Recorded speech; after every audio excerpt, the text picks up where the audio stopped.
Hey everybody, I'm back with another movie review. Continuing on with like the Father's Day movie month. I know uh it's a little unconventional right now because there's so much I wanted, movies I wanted to review for the Fourth of July, for the Father's Day movie review month, and there's a few of them that I swore to myself I have to talk about this year, and I didn't want to push it off for a whole nother year. So for today and uh, the next couple of days, maybe tomorrow, or either tomorrow or Tuesday, uh, and then Thursday, I'm gonna cover at least a few more movies that I need to like talk about that I really really want to talk about for the channel. So look forward to that uh, in the next final week of June. Then, now that Mother's Day and Father's Day review months are over, I can be a little bit more relaxed with my reviews that's coming up because pretty soon I'll be posting the first season of Batman the Anime Series review. Uh, then get into that, and then another comic book review, so I can take the necessary time without being bogged down because you know certain holiday months out of the year kind of keeps me busy because there's so much I wanted to talk about in terms of the themes. But anyway, enough of all that. Before we get into it, please like and subscribe. Follow me in the links in the description below. Smash that like button and leave a comment below. Let me know what you think of my various reviews, like this one, which is the 2000 film Gladiator, starring Russell Crowe. And this is right at the height of Russell Crowe's like stardom. He was like hitting like a massive stride. Like he had like certain actors when they get very popular or get that one breakout role, they're just we're gonna be for at least for a few years bogged down with a lot of films starring them. I think well, there's a lot of examples. I was about to say like crap. Ryan Gosling was that for a while. I mean, he's always been like popular, but every time there's one big breakout thing, he's gonna, like the whole Barbie thing. He's always been popular, but that Barbie movie really kind of really get him on like a huge trajectory all over again. And now he's like in that Fall Guys film, and like, it's gonna be everywhere. So, this movie, won Best Picture uh, for a reason. It's the cinematography is amazing. The acting is just on point. It's amazing. It's like 24 years old, and it's like crazy how long it's been. It's directed by Ridley Scott.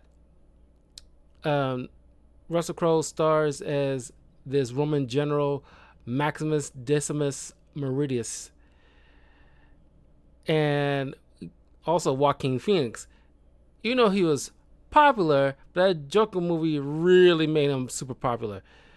But fun fact, because he's very into environmentalism and stuff like that, I guess, give him credit. He stuck to his guns, and that's always, it's not that whole cliche gimmick that Hollywood, or Californians, it's like, so ultra level, PETA, super environmentalists, like kind of, he doesn't treat it like a phase like most other people, like I think, treat, that kind of thing. He actually walked the walk, and before he was even like a thing or popular to say, when he was starring as the villain of this film, Commodius,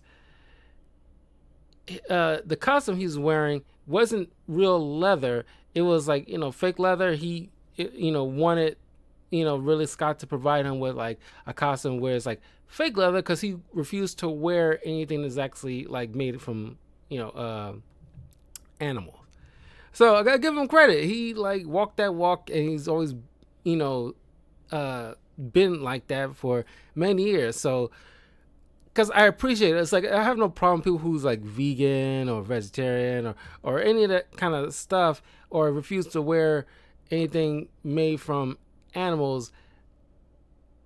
I want to see like them stick to it. So I know like no, this ain't no 1 year thing or like oops all berries like oh it's only like for that weekend.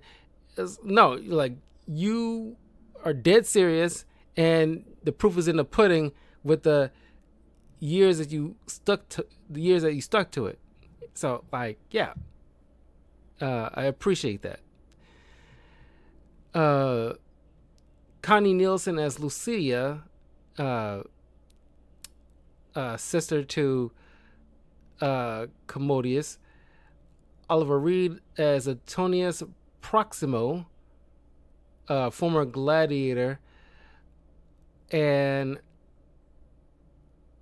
uh, actually another fact at the third act of this film, you'll notice this. The guy looks like he's been CGI'd in certain spots.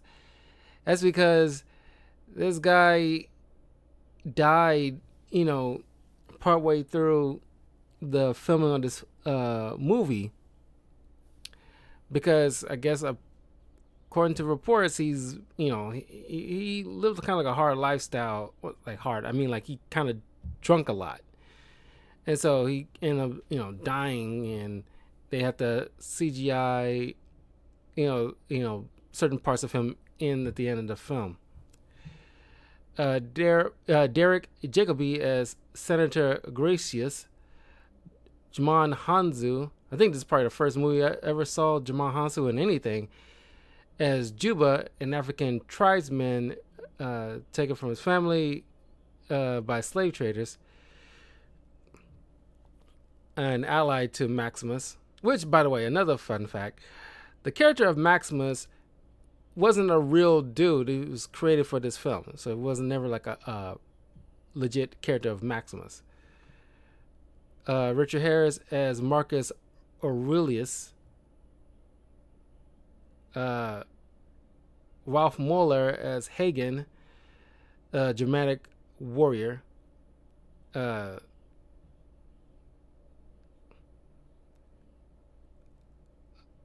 and we got Spencer Treat Clark as Lucius Varius, the young son of Lucia. So, I want to point this out. This, and there's supposed to be like was announced a sequel of Gladiator is set to be released supposedly this November. So I guess it's perfect timing that I do this review. But I'm like, well, I think this a sequel to this is kind of like a better shot because a better shot to being successful. Because most cases, when you're trying to do a sequel to a film that was like 20 years old, you have a hard time trying to establish, okay, what's the plot to it? Because the main character is old, or they died or whatever. Like what's the well, you can easily have like a story about another person in a gladiatorial arena with a whole other backstory and unique thing. So it's feasible, but I'm not sure how critically acclaimed it will be as the first one. Now, maybe Ridley Scott will direct that one too.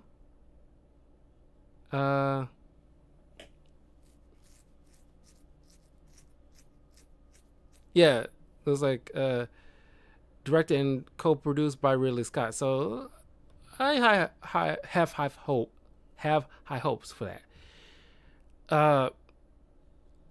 but also Ridley Scott has done his research, man. Because I like a lot of these characters, aside from like Maximus, are legit characters, are legit people from uh uh around the height of the Roman Empire of 180 AD. And we see like the gladiators, they legit wearing like you know uh outfits that, or at least armor pieces that they would have worn during this period. They was using weapons that they would legit have used. So they definitely really got probably made sure he had like historians consulting on this film, because you see like the trident and net they use in the games, and utilizing that. They even had like female archers in the gladiatorial arenas fighting against the other gladiators. uh so like I think one of the gladiators was using like a kestis, which is like the almost like the original boxing glove, but it was just like a wrapping with spikes on it. So it's legit done some homework here. And one of them actually used a line that is like a mantra to gladiators: "We who are about to die salute you." Uh, so it's just like it's like one person, like two people enter, one person leave, and people celebrate the victor. It's like in a way celebrates the loser because they're dragged off, more than likely dead. Uh, you know, it's the way of things when it comes to life as a gladiator, and you win enough, you'll eventually win your freedom, because a lot of those gladiators are like slaves that was captured by Roman legionnaires. Which, by the way, they're also pretty accurate with like the legionnaires' equipment and uniforms and stuff like that. Very spot on. Uh, Even with down to their like weaponry, like their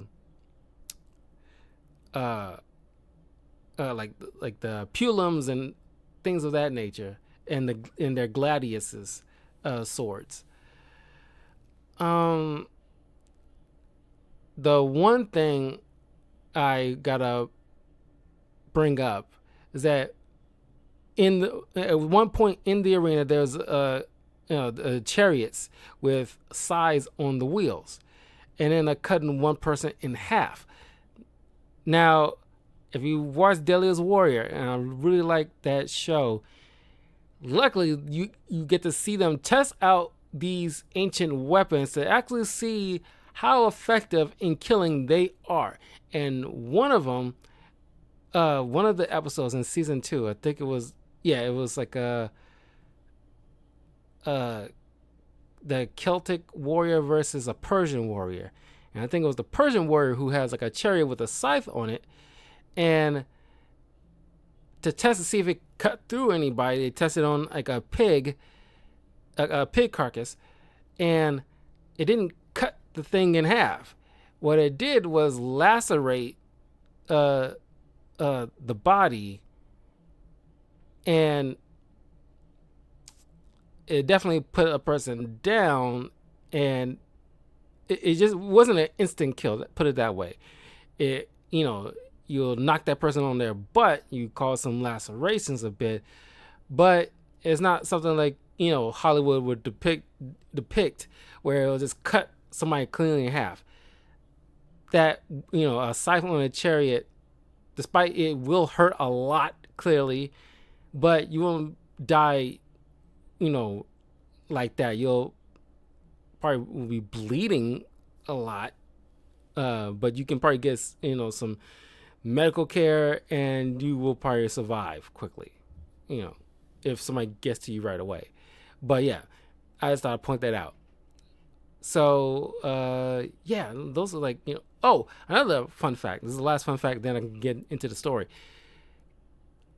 Uh, the people behind the scenes of this film uh mentioned that they initially thought about putting kind of like product placement in the gladiatorial arenas, not like Coke or Pepsi or anything like that. It's just that back in Roman times, during the whole gladiatorial arenas, they actually did have product placement.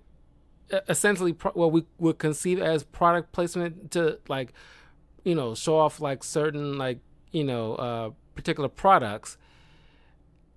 But the Ridley Scott and the others kind of took that kind of stuff out of the script because they didn't think the audience would buy all that stuff. They'll think they're probably kind of cheap and lame. So no, back in the day, gladiatorial arenas did have their own various versions of like product placement, like we would in like sports stadiums. Not too different. So, oh, and as I said, that was my last fun fact, but this is actually one last fun fact here. Uh, which I like history. I like looking at stuff about certain points of history. Uh, like if you go to the sports arenas, you have like concession stands and everything like that. During the Roman Colosseums, they would have food for the spectators. It just won't be like hot dogs or anything like that. They have like fruits, nuts, and bread, essentially, and I guess wine or water. At least one of the two, in order to have something to snack on while they enjoying the gladiatorial fights. So they did have something like that. It's just something. It's not. I imagine it's not as pricey hot dogs like we have today. The only time I actually bought like food at a concession stand at a sports arena was at like a football game, I think, because I bought myself fries because I didn't want any of the other stuff because it seemed kind of greasy. So I just bought like some fries. They're simple. They already priced it as it is. I got like just beer and some fries. As any other time, I get myself like a drink, but that's about it. Because the food at those sports arenas are crazy expensive. That's monotonous. Like damn near $10 for a basket of fries. That's how crazy it is. Anyway, let's go on with the review. So we open with Maximus, the general, running the show with the Legionnaires, fighting against the dramatic soldiers, and the fight is. Here's my biggest problem with the film. If I had any biggest problems, the main one that kind of bugs me is the shaky cam. It's not super egregious like most other films that you notice, but it just seems like nobody can hold the camera steady as we've seen, because it's hard to keep track of certain fights. Not all the fights, but certain fights, it gets kind of like, I want to hold frames so I can see, because you're trying to hide like bad choreography, I'm guessing. I'm not sure. Or stunt people. But it's just like I can barely see what's going on in these fights. And that is like a big issue. Because I want to see these massive this massive battle where these two people wielding swords and axes trying to cleave each other in two. I need to be able to see what's going on. But anyway, Maximus and his soldiers won. Then we see the Caesar at that time.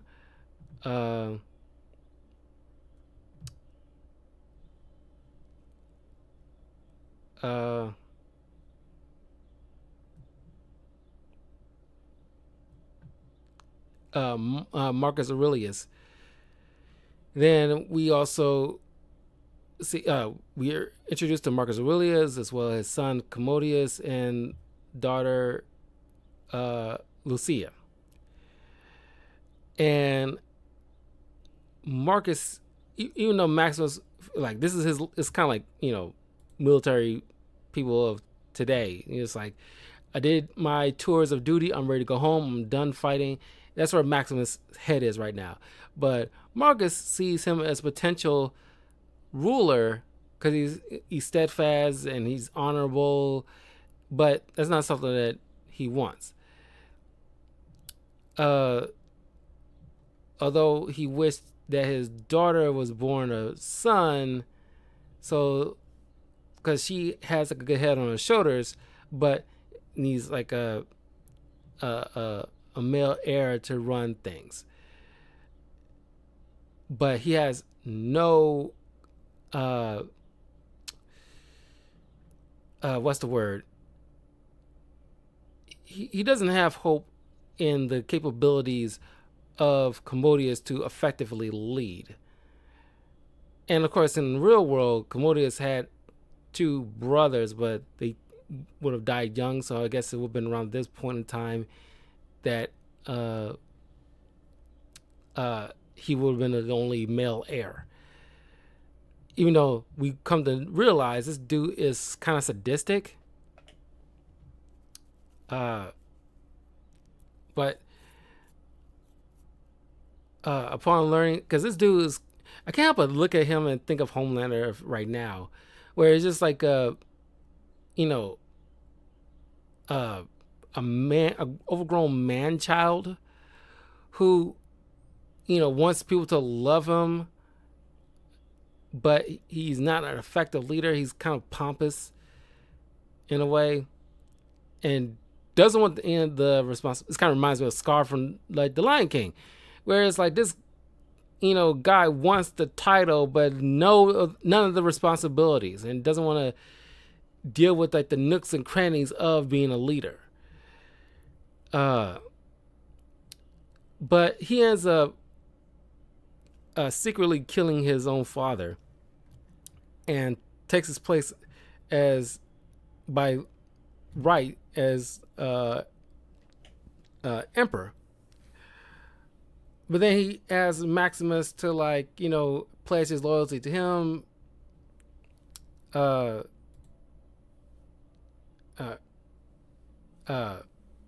Maximus ends up refusing. This caused this dude to place the blame of the death of his father on Maximus. So he had orders to not only have him killed, but his wife and son killed. And so Maximus ends up breaking free. He's wounded in the process, but he takes his he rides towards his home, but finds that his wife and son was already slaughtered.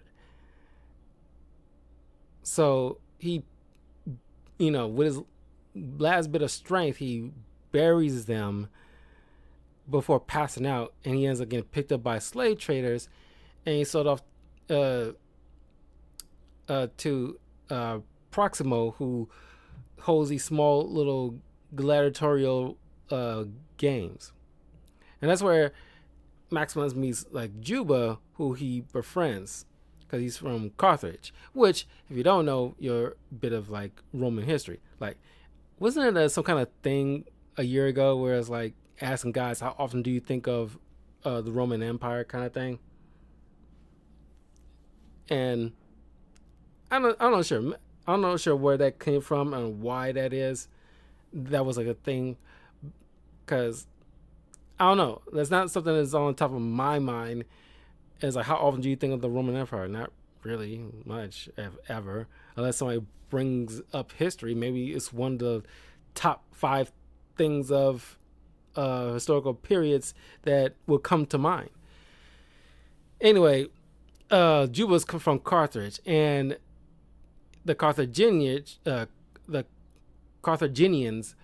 would have been like in North Africa region, and that's where their main leader at the time was Hannibal, who was the only general from another part of the not too far away from Rome, but the only other general who really gave Rome some serious pushback that he was very close to actually toppling the Roman Empire. That's how effective he was as a leader. But he ultimately did not win. But that's he really gave a lot of the Romans a big scare. How like effective he was, and darn near was probably the only one closest enough compared to other armies to ever actually make Rome actually quiver in their boots. So that's where Juba is from. So they end up fighting this arena, and because Maximus is a soldier, he ends up taking down a lot of combatants. Then we go back to Rome, where Commodius is being talked to by advisors and other politicians about certain jobs that he's responsible for and needs to make decisions on. And of course, this dude too blasé or bored to even pay attention. He's literally playing around with his gladius while they're trying to conduct business. But he is not, being bothered. And there's talk about, their products grain and everything like that they use to help taxes and the economy, things like of that nature. And he's not listening, and he decides just to win the people over, just because he just wants everybody to just love and respect him for no work in it whatsoever. So in the guise of celebrating his late father, he organized 150 days of gladiatorial games. So even though his father kind of quashed the use of gladiatorial combat, he effectively bringing it back, which people love, fighting. They love the combat sports. Essentially, it's not too different from what we have today with UFC. And boxing. We like to see two strong, healthy, well-trained combatants go at it, just not to the death, but it's just something that's ingrained in us in terms of we like combat, we like action. That's why I like learning about historical figures and warriors and stuff like that. It does something to humanity in a way. We just like to see people scrap.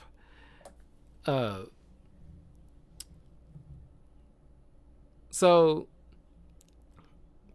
Proximo, we get this other kind of line, because Proximo was trying to tell Maximus,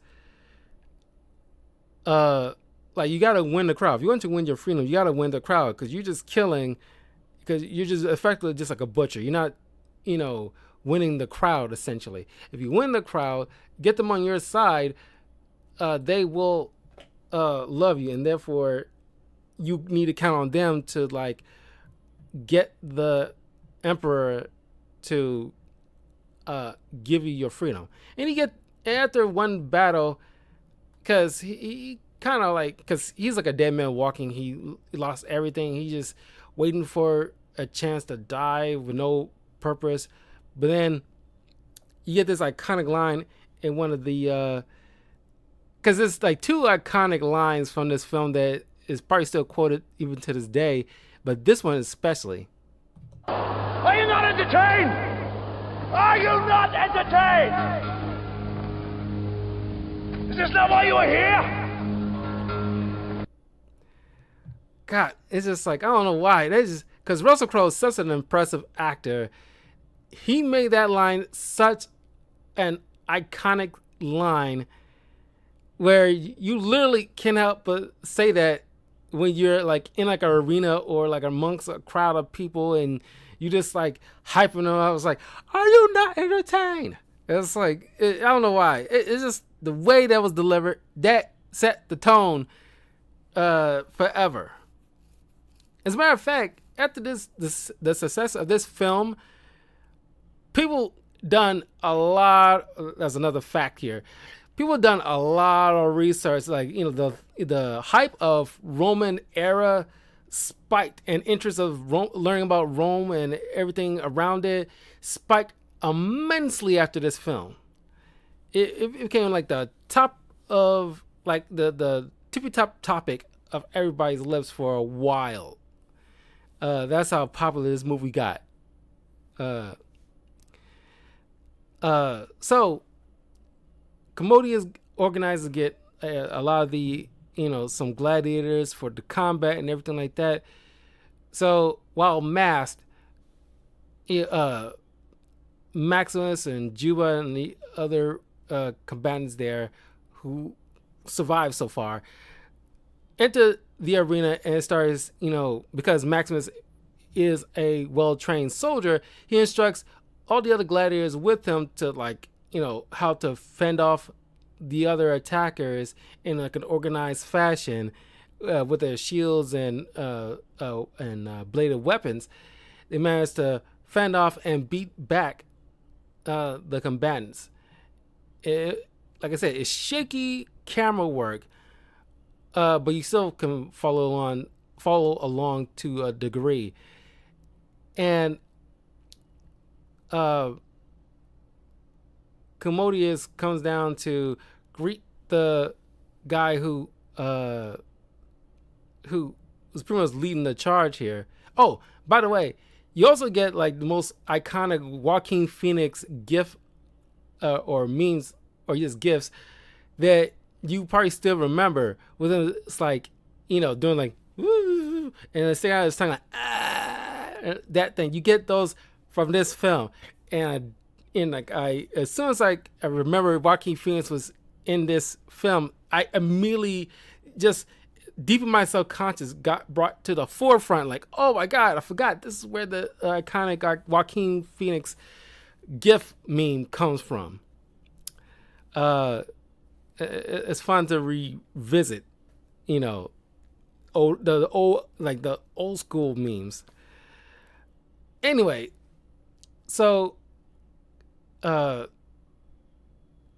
Commodius asked for the lead gladiator to take off his mask, and of course he has no choice. So you get also another iconic line from Russell Crowe, and he's just like, with a stunned look on everybody's face, or at least Lucia, a couple of the senators, a couple of the captain of the legionnaires, and Commodius, because they recognize him. And Russell Crowe just says, "My name is Maximus Decimus Meridius, husband to a murdered wife, father to a murdered son, and I shall have my vengeance." Oh god. And it's like, god, it's like, I don't know, it's like a badass line. And it's fun after me reviewing the 300 films and coming to like with this like Spartan stuff. Now we're in like the Roman era, with like another iconic, it's not a figure, he's not real, he's made for this film, but it's just like, man, it's like just that, oh god, this makes you like, just like, oh hell, holy hell, man. And just like, you just steps up to like a dude you had beef with. It's like, my name is Maximus Decimus Meridius, husband to a mother wife, father to a mother's son, and I'll have my vengeance. Oh god, it's right up there with like, my name is Inigo Montoya, you killed my father, prepare to die. It's right up there. That is just like that, like a badass line you say to somebody before you want to take their freaking head off. That is dope. And so the crowd is hyped.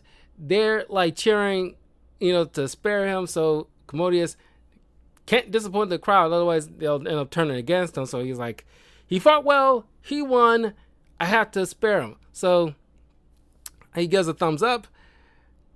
So now he's freaking out. Then it's like, okay, he's alive. He could be proved like a problem. So he organizes other games, hopefully, and ramping them up. So hopefully somebody or something will take this guy out, because he's supposed to have been dead. But Lucia see this as an opportunity because this dude, her brother is kind of sadistic and just crazy, and it's like super obsessed with her, even to the point where he wants to like have like a child with her, like maintain like a pure bloodline kind of thing. It's weird, because she sees him as going to be like the downfall of Rome, where if we don't deal with this guy, of course, in real life, Commodius died by strangulation. Somebody drowned him in like his bathtub or something like that. You know, before they tried to poison him, but he ended up throwing it up, so that didn't work. So they went with strangulation. Essentially, that's how he actually died. So she finds a way to sneak in to talk with Maximus, who at first didn't want to hear anything she got to say. She thinks she was part of the conspiracy to, that ended up killing his wife and son. As much as she tells him she had nothing to do with it, but he ain't trying to listen. But she sees him as like an opportunity to, conspiring with other senators. Like, okay, right now the people are on his side. We need to get, drive him to the point where he's so crazy that people are going to turn against him. And while he doesn't have the support, taking him down will be no big thing. But we got to get Maximus on our side of things. Eventually they do, because we find out that Lucia and Maximus were former lovers. Don't know when that transpired.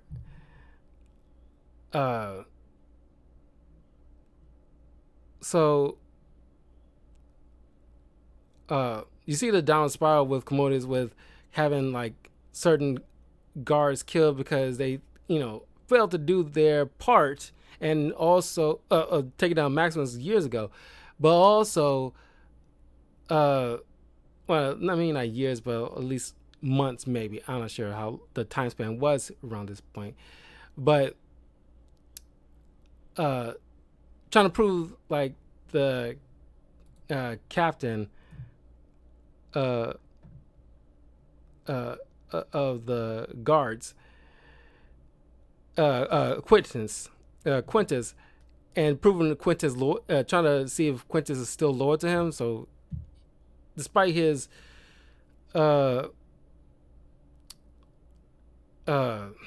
unwillingness, he calls the order to execute 2 former soldiers by arrows.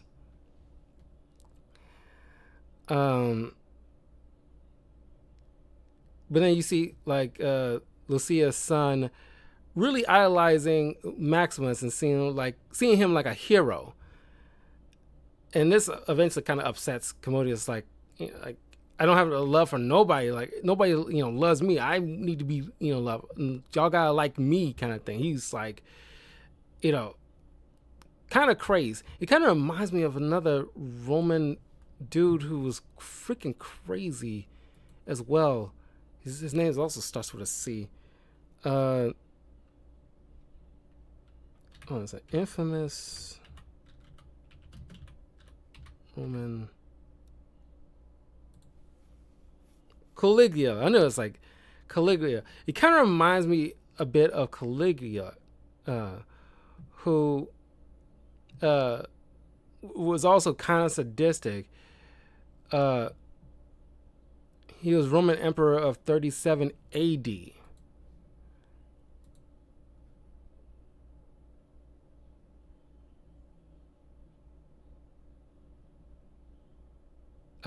And Commodius ruled in 177 AD.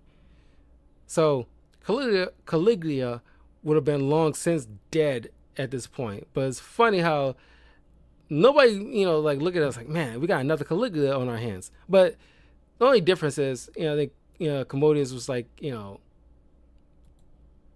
kind of, is more paranoid and want to be liked, and kind of thing. It wasn't like focused on his responsibilities. Caligula was just like a deviant kind of dude who's like the wrong parts of BDSM kind of thing. He's just like, just sick, but in a different way. And at the very least, Commodus, we see him actually in earlier in the film actually train in sword combat, but he never probably seen actual combat like that to prove his effectiveness in battle. Uh, uh, but anyway, like the crowd just keeps loving him. Like even though Commodus tried to set up like a bunch of tigers and a gladiator to try to take down uh uh Maximus, but he kills one of the not lions. He kills one of the tigers and uh uh takes down the other gladiator, but he didn't kill him. Even though Commodus orders him to like take him down because he lost, Maximus spares him, and the crowd just cheers like Maximus the Merciful, and this is like really, ticks off Commodus. But then he kind of like really freaks out because of the fact that okay, nobody supported me, nobody liking me, and then he gets so paranoid where he thinks like okay, I need some senators followed and come to find out about certain conspiracies and stuff like that to take him down. So Maximus ends up bumping into one of his former followers from his days as a general, who sends word to Lucia like he's willing to work with her, things like that, and set up his men to hopefully take down Commodus and strip away from him, take him down, and like so that we could put the right person in the seat as emperor.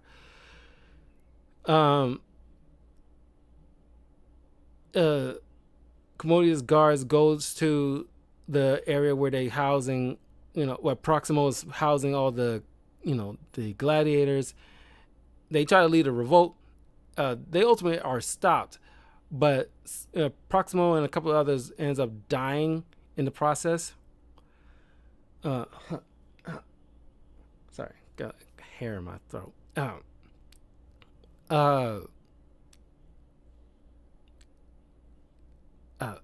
So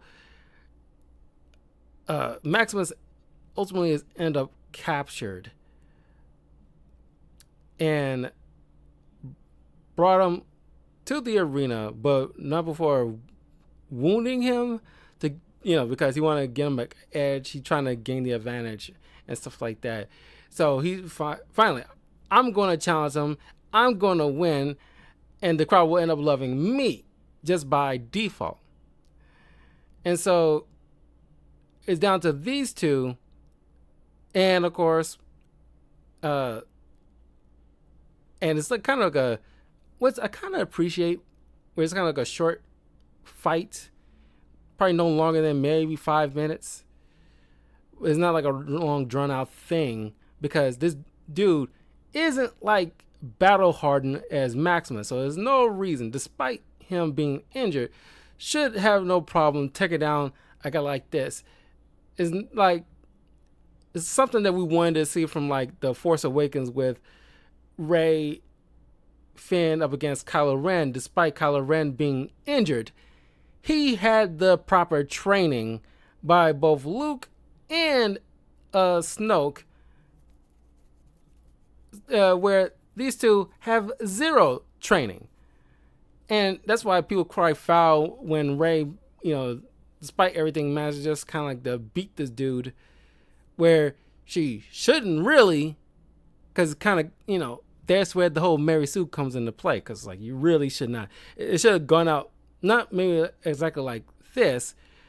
I'm not saying Rey should have died, but she should have like gotten owned in the long run.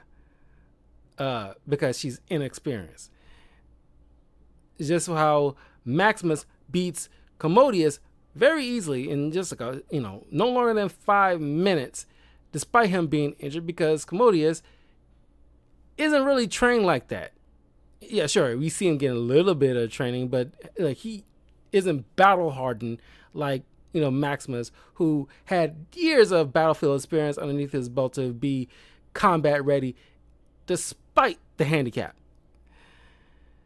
So he's kind of critically injured at this point, and before he uh, uh, passes out from his wounds, he asks Quintus to what was it? Uh, uh, uh, uh, asked for political reforms, the emancipation of his gladiator allies, and the reinstatement of Gracius as senator. And you get like the whole earlier about Elysium, which is like the paradise of the Greek version of heaven, essentially. And he mentioned about Elysium, seeing his wife and child in Elysium. And he ends up passing away. Juba buries these little figurines of his wife and child that Maximus was holding on to, and buries it in the Colosseum in honor of him. And that's where the movie ends. So, yeah, this movie is phenomenal. Still holds up after all these years. Man, I highly recommend you guys check out Gladiator. If you haven't seen it in a long time, do yourself a favor, check it out. It's an amazing film. Like I said, my biggest qualms is the whole shaky cam. That drives me nuts. It's like, I want to see the actual fight, please. Anyway, I'll see you guys tomorrow for another review. Probably 2 reviews in a row, because I'm pretty sure I'll have like the first season of Batman the Animated Series done, so I can talk about that, as well as another movie, Father's Day type film, Disney's The Kid, starring Bruce Willis. That's what I want to talk about as well. So look forward to that.